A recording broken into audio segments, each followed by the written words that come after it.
ஆடுகளத்திற்கு பும்ராவை அனுமதிக்காத ஆடுகள பராமரிப்பாளர் பதிலடி தந்த yorker king.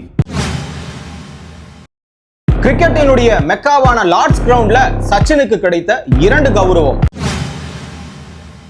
உலகின் நம்பர் 1 பேட்ஸ்மேனான ஹாரி புரூக்கை விக்கெட் எடுத்த நம்பர் 1 பவுலரான பும்ரா. பேஸ்பால் இப்ப விளையாடுங்க பாப்போம், போர் அடிக்கிற மாதிரி விளையாடுறீங்களேன்னு சொல்லிட்டு இங்கிலாந்து வீரர்களை கிண்டல் அடித்த சிராஜ் சுப்மன் கில். இப்ப ஓடிதான் பாரு, 99 ரன் அடித்த ஜோ ரூட் அவர்களை கிண்டல் அடித்த ஜடேஜா. இந்தியாவுக்கும் இங்கிலாந்துக்கும் தேர்ட் டெஸ்ட் லார்ட்ஸ்ல லண்டன்ல நடைபெறுகிறது. இந்த கிரவுண்ட் ஒரு பாரம்பரியமான ஒரு கிரவுண்ட். இதுல எப்பேற்பட்ட வீரர்களும், அதாவது எந்த நாடுகள்ல இருக்கக்கூடிய வீரர்களும் பெவிலியன்ல இருந்து நம்ம லார்ட்ஸ் கிரவுண்ட்ல இறங்கி களத்துல வந்து பேட்டிங் ஆடுறதும், பால் எடுத்துட்டு வந்து அதுல விக்கெட் எடுத்து கரும்பலைகளை இடம் பெருக்கிறதும் நமக்கு ரொம்ப ரொம்ப பெருமையா இருக்குன்னு சொல்லிட்டு தான் கனவுகளோட எல்லாருமே கிரிக்கெட் விளையாடி வராங்க. அந்த வகையில சச்சின் அவர்களுக்கு தற்பொழுது அந்த கனவு நிறைவேறி இருக்குதுன்னு தான் சொல்ல முடியும். அவர் விளையாடினதெல்லாம் உண்மைதான். 1988ல தன்னுடைய ஃபர்ஸ்ட் போட்டியாக லார்ட்ஸ்ல களம் இறங்குறாரு. 1989ல ஸ்டார் கிரிக்கெட் கிளப்புக்காக ஒரு பிளேயரா உள்ள வந்தவர் தான். அப்பொழுதுதான் போயிட்டு லார்ட்ஸ்ல இருக்கக்கூடிய அருங்காட்சியகத்தை பார்த்துட்டு இந்த இடத்துல எப்படியாவது நாமளும் இடம் பிடிக்கணும்ன்ற ஒரு கனவுகளோட இந்த இடத்துல போட்டிகள் எல்லாம் விளையாடி இருக்கிறாரு. அப்படி விளையாடும் பொழுது தற்போது அந்த கனவு நிறைவேறி இருக்குதுன்னு தான் சொல்ல முடியும். இப்ப என்ன நடந்திருக்குன்னா, லார்ட்ஸ்ல மணி அடிச்சு ஸ்டார்ட் பண்ணது யாருன்னு கேட்டீங்கன்னா நம்மளுடைய சச்சின் டெண்டுல்கர், கிரிக்கெட்டினுடைய கடவுள். அதுவும் இல்லாம அவருடைய திருவுருவ படத்தை ஒரு பக்கம் திறந்து வச்சிருக்காங்க. அதற்கு முன்னாடி நின்று செல்ஃபியும் எடுத்து போஸ்ட் பண்ணியிருக்கிறாரு. இதுலதான் இந்த விஷயத்த சொன்னாரு, நான் அந்த மாதிரி விளையாடினா அப்ப கனவு கண்ட அந்த கனவு தற்பொழுது நிறைவேறி இருக்கிறது. இது மிகப்பெரிய ஒரு ஜாம்பவான்களாக இருக்கக்கூடியவர்களுக்கு மட்டும்தான் நடக்கும். அப்படி இருக்கும் பொழுது லார்ட்ஸ்ல அவருக்கு கிடைச்ச மதிப்பு இந்தியாவுக்கே கிடைத்த மதிப்பு. ஏன்னா இங்கிலாந்து நம்ம அடிமையா வச்சிருந்தாங்க நம்மள. அப்படி இருக்கும்போது அடிமையா வச்சிருந்த இடத்திலேயே நாம போயிட்டு ஒரு ஜாம்பவானா இடம் பிடிக்கிறது எவ்வளவு பெரிய விஷயம். அந்த வகையில சச்சின் அவர்கள் பாராட்டக்கூடிய வகையில தான் இருக்கிறாங்க. இதனை தொடர்ந்து சச்சின் அவர்களை பாராட்டி விட்டு இன்னொரு பக்கம் கிரிக்கெட்டினுடைய அந்த ஆடுகளத்தினுடைய லார்ட்ஸ்ல இருக்கும்ல, அந்த ஆடுகளத்தினுடைய பராமரிப்பாளர் பும்ராவை பிச்சை தொடாதீங்கன்னு சொல்லிட்டு ஒரு பக்கம் வெறுப்பேற்றி வெளியேற்றி இருக்கிறார்கள். அனுமதியும் கொடுக்கல. என்னன்னு கேட்டா, எப்பவுமே ஒரு பிச்சை ரெடி பண்றாங்கன்னா அந்த பிச்சை ஆலோசிக்கிறதுக்காக போட்டி தொடங்குறதுக்கு கொஞ்ச நேரத்துக்கு முன்னாடி யார் யாரு இந்த பவுலர்ஸ், அதுக்கப்புறமா கோச்சஸ் எல்லாருமே சேர்ந்து அதை போயிட்டு தொட்டு பார்ப்பாங்க. ஏன் இன்னும் நிறைய பிச்சுகள்ல போட்டே பார்ப்பாங்க ஓடி வந்து. அப்படி இருக்கும்பொழுது பால போட மாட்டாங்க, ஜஸ்ட் ரன்னிங் மட்டும் பார்ப்பாங்க. அப்படி இருக்கும் பொழுது இந்த கிரவுண்ட்ல போயிட்டு அவர் தொட்டு தான் பார்த்திருக்கிறாரு. இதுக்கே அந்த பராமரிப்பாரு இதெல்லாம் நீங்க தொடக்கூடாது, வெளியே போங்கன்னு சொல்லி இருக்கிறாரு. இன்னொரு பக்கம் அவர் பாவனையே செஞ்சு கிண்டல் அடிச்சிருக்காரு, நான் இப்ப பால போட போறேன் பாருன்ட்டு. அதோட உடனே கோவப்பட்ட பராமரிப்பாளர் நீங்க உடனே வெளியே போயே ஆகணும்னு சொல்லிட்டு கண்டிப்பா சொல்லி இருக்கிறாரு. இதுவே இங்கிலாந்திலிருந்து இங்க வந்து ஆடக்கூடிய பிளேயர்கள் அந்த மாதிரி தொட்டு பார்க்க கூடாதுன்னு இந்திய தரப்பில் இருக்கக்கூடிய ஆடுகள பராமரிப்பாளர் சொன்னா ஏற்றுக்கொள்ளக்கூடியதாக இருக்குமா?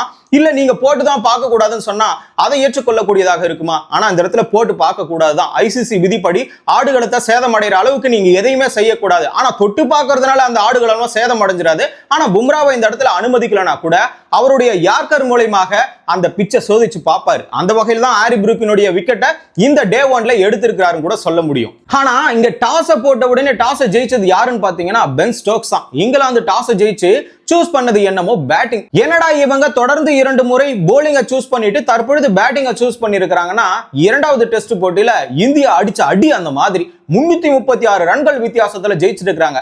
எப்பொழுதுமே நீங்க எவ்வளவு டார்கெட் பண்ணா கடைசி நாள்ல கொடுத்தீங்கன்னா அதை நாங்க ஈஸியா அடிக்கக்கூடிய நிலையில தான் இருப்போம்னு சொல்லிட்டு இங்கிலாந்து அணி பேஸ்பால் என்ற முறையை எடுத்துட்டு வந்தாங்க. ஒரு ஓவருக்கு 4 ரன் அடிக்கக்கூடிய ஒரு நிலை, அதுவும் இல்லாம ஒரே நாள்ல 400 ரன் அடிக்கக்கூடிய ஒரு நிலை. இப்படி இருக்கிற பட்சத்துல இவங்க ஈஸியா டார்கெட்டை பினிஷ் பண்ணிடுவாங்க அப்படின்னு நினைச்சா இந்த இடத்துல பேஸ்பாலை கைவிட்டுட்டு நாம டிஃபெண்ட் பண்ணி ஆடலாம். இவனுங்க நம்மளுடைய சூட்சுமத்தை தெரிஞ்சுக்கிட்டானுங்க. இவனுங்க நம்ம சூட்சுமத்தை தெரிஞ்சதுனால அதிகமான டார்கெட்டை நமக்கு கொடுக்க ஆரம்பிக்கிறாங்க. ஆகையினால அவனுங்களுக்கு நம்ம பேட்டிங்க முதல்ல கொடுக்க கூடாது, நாம பேட்டிங் ஆடிட்டு நாம இலக்கு அதிகமா கொடுப்போம்னு சொல்லிட்டு தற்சமயத்துல பென் ஸ்டோக்ஸ் அவர்கள் இந்த முடிவை எடுத்துட்டு ஜாஃப்ரா ஆர்ச்சரையும் உள்ள எடுத்திருக்கிறாங்க. டங் அவர்களை வெளியே தள்ளி இருக்கிறாரு. சுப்மன்கள் இதற்கு ஈடு கொடுக்கும் வகையில நான் வரும்போது இது பேட்டிங் கிடைக்குமா இல்ல போலிங் கிடைக்குமா இல்ல நம்ம எதை எடுக்கணும் டாஸை வின் பண்ணான்ற ஒரு குழப்ப நிலையிலேயே இருந்தேன். தற்பொழுது எங்களுக்கு ஃபீல்டிங் கிடைச்சிருக்கு, இருந்தாலும் வெயில் சுட்டரிக்கிற காரணத்தினால நாங்க ஃபீல்டிங்கே எடுத்துக்கிறோம். இப்போ ஃபீல்டிங்க்கு எடுபடும் வேற சொல்லி இருக்கிறாரு. அதே மாதிரி அவர் என்ன சொல்லியிருக்காருன்னா, வெயில்ல பேட்டிங் செமையா வரும்னு சொல்லிட்டு அவரும் பேட்டிங் எடுக்கிறதா 2 பேரும் 2 பக்கமா சொல்லிட்டு போயிட்டாங்க. இந்த இடத்துல 13 முறை கேப்டனா செயல்பட்டு இருக்கிறாரு பென் ஸ்டோக்ஸ் அவர்கள். அப்படி இருக்கும்பொழுது 11 முறை இவர் வந்து ஃபீல்டிங் தான் எடுத்திருக்கிறாரு. அதில் வெற்றி தோல்வி எல்லாம் ஓரளவுக்கு கிடைத்திருக்கிறது. ஆனா ரெண்டு முறை மட்டும்தான், அதுவும் இதோட சேர்த்து தான் பேட்டிங்கை ஃபர்ஸ்ட் எடுத்திருக்கிறாரு. ஒரு முறை பேட்டிங் எடுத்ததுல தோல்வி அடைஞ்சாச்சு. தற்பொழுது பேட்டிங் எடுத்திருக்கிறாரு. அப்ப தோல்வி அடைந்ததுனால இப்பவும் தோல்வி அடைவார்னு சொல்லிட்டு விமர்சனம் எழும்பி இருக்கிறது. இப்படி பேட்டிங்கை தேர்வு செய்துவிட்டு பென் டக்கெட் அவர்களும் இன்னொரு பக்கம் ஜாக் கிராலியும் ஓபனிங் வராங்க. இந்த பக்கம் இந்திய தரப்பிலிருந்து பவுலர்களாக சிராஜும் பும்ராவும் ஆகாஷ்தீப்பும் தொடர்ச்சியா தங்களுடைய ஸ்பெல்ல ஓவர்களை வீசுகிறார்கள். அப்படி வீசும்போது கட்டுக்கோப்பாக வீசுகிறார்கள். ரன்கள் எதுவுமே கொடுக்கல. இவங்க ஓவர்ல ஆடும்போது நாம டிஃபெண்ட் பண்ணி ஆடிப்போம். ஆகாஷ்தீப்பும் போன டெஸ்ட்ல பர்ஃபார்மன்ஸ் காட்டிட்டாரு. நார்மலாவே சிராஜ் ஓவர்ல ரன்களே போகாது. பும்ரா ஓவர்ல ஆடவே முடியாது. எப்படியாச்சும் இவங்க ஓவர் மட்டும் விக்கெட் கொடுக்காம நம்ம தப்பிச்சிடணும் அப்படின்ற ஒரு எண்ணம் இருக்கும். ஆகையினால 3 பேர் ஓவர்கள்லயுமே கொஞ்சம் தடுமாறி தான் விளையாடினார்கள் இங்கிலாந்து வீரர்கள். அது ஓபனர்களாக அதிரடி பேட்ஸ்மேன்களாக இருக்கக்கூடிய பென் டக்கெட் உட்பட அப்படிதான் விளையாடினாங்க. அப்போ பேஸ்பால்ல இருந்து இவங்க இறங்கி வந்துட்டாங்கன்றது கன்ஃபார்ம் ஆயிடுச்சு. அந்த வகையில பார்க்கும் பொழுது இவங்க 3 பேருமே கட்டுக்கோப்புடன் வீசியதுனால தற்சமயத்துல ஸ்பெல்ல மாத்தி நிதிஷ்குமார் ரெட்டி கிட்ட சுப்மன் கில் பால கொடுத்தாரு. பால கொடுத்த உடனே தலைமை கலக்கிட்டாரு. எப்படின்னா இவ்வளவு நேரம் கட்டுக்கோப்பாக வீசினாங்க, அவங்களும் கட்டுக்கோப்பாக நேர்த்தியாக விளையாடினார்கள். இந்த மாற்றத்தை உடனடியாக அதிரடியாக ஆடியா ஆகணும்ன்ற ஒரு எண்ணம் உள்ள வந்துருச்சு போலகுது. ஏன்னா பேஸ்பால மறக்க முடியாதுல்ல. அந்த பழக்க தோஷத்துல என்ன பண்ணிட்டாங்க, நாம அதிரடியா ஆடுவோம்னு நினைச்சிட்டு ஒரு 4 அடிச்சுட்டு கீப்பிங் கேட்ச்ல பென் டக்கெட்டும் அவுட் ஆயிட்டு போயிட்டாரு. அடுத்த பந்துல ஹாலி போப் அவர்களும் அவுட் ஆயிருக்க வேண்டியது. ஆனா சுப்மன் கில் ஒரு சின்ன தவறுனால அந்த கேட்சையும் தவற விட்டுட்டாரு. அது பிடிக்க முடியாதுதான், இருந்தாலும் பரவாயில்ல. அந்த கேட்சை பிடிச்சிருந்தா இன்னும் மிகப்பெரிய ஒரு வெற்றியாக தான் இருந்திருக்கும். அதற்கு அடுத்த பந்திலேயே ஜாக் கிராலி அவர்கள் ஒரு பக்கம் கீப்பர் கேட்ச் ஆயிட்டு வெளியே போயிட்டாரு. ஆனா இவங்க எல்லாமே அடிக்கணும்னு முற்பட்டதனாலதான் இந்த பிரச்சனையாச்சு. நேர்த்தியாக கட்டுக்கோப்புடன் நிதிஷ்குமார் ரெட்டி ஓவரையும் விளையாடி இருந்தா பால் பழசாயிட்ட பிறகு ஓபனர்களே ஒரு பக்கம் பொழந்திருக்கலான்றது உண்மை. அப்படி இருக்கிற சமயத்துல இந்த 2 பேருமே விக்கெட் ஆட உடனே ஜோ ரூட் அவர்கள் உள்ள வந்து ஹாலி போப் அவுட் ஆவறதுக்கு முன்னாடி நல்ல பார்ட்னர்ஷிப்பை போட்டு 109 ரன்களை அடிச்சிருப்பாங்க. அதே மாதிரி ஹாலி போப் அவர்கள் 49 ரன் அடிச்சு அவரும் அவுட் ஆயிட்டு வெளியே போயிட்டாரு. இப்போ இந்த 3 விக்கெட்டுமே விழுந்த உடனே இன்னொரு பக்கம் ஹாரி ப்ரூக், இவர் தான் நம்பர் 1 ஐசிசி டெஸ்ட் பேட்ஸ்மேன். அப்படி இருக்கும்பொழுது இவரை யாரா விக்கெட் எடுக்கிறதுனா நம்பர் 1 போலர் தானே எடுக்கணும். பும்ரா அவர்கள் வீசின பந்துல ஸ்டம்ப் சதற விட்டாரு. அதை சதற விட்ட உடனே 4 விக்கெட் விழுந்தாச்சு. 251க்கு 4 விக்கெட். தற்சமயத்துல ரூட் அவர்களும் பென் ஸ்டோக்ஸ் அவர்களும் உள்ள இருக்கிறாங்க.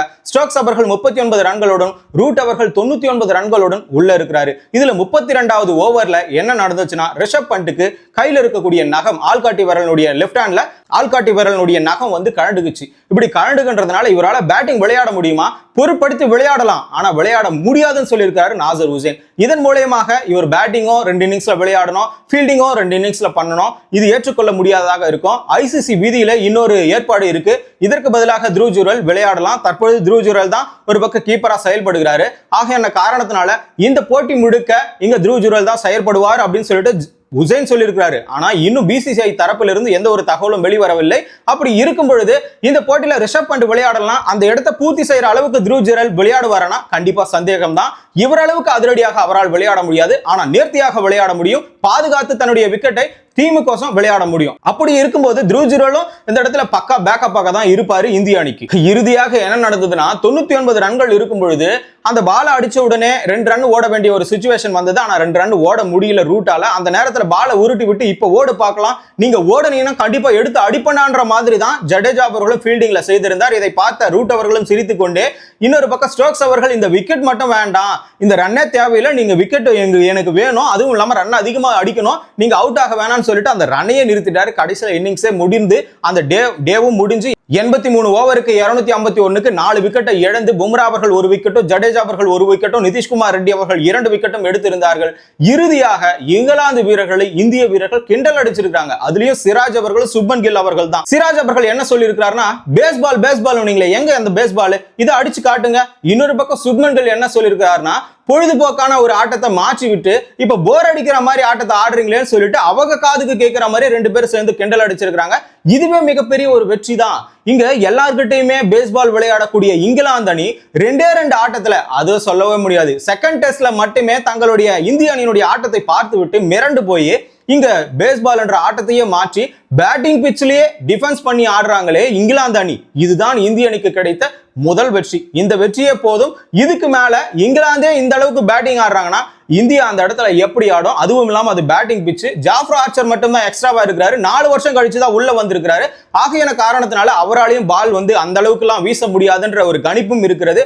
அந்த வகையில இங்கிலாந்து அணியை இந்தியா 2வது நாள்ல ஜோய் ரூட்டினுடைய விக்கெட்டை எடுக்குமான்னு சொல்லிட்டு கமெண்ட்ல சொல்லுங்க. கிரிக்கெட் நிகழ்வுகளை தொடர்ந்து தெரிஞ்சுக்கணுமா? தமிழரசன் பாரிவள சேனலை சப்ஸ்கிரைப் பண்ணிக்கோங்க.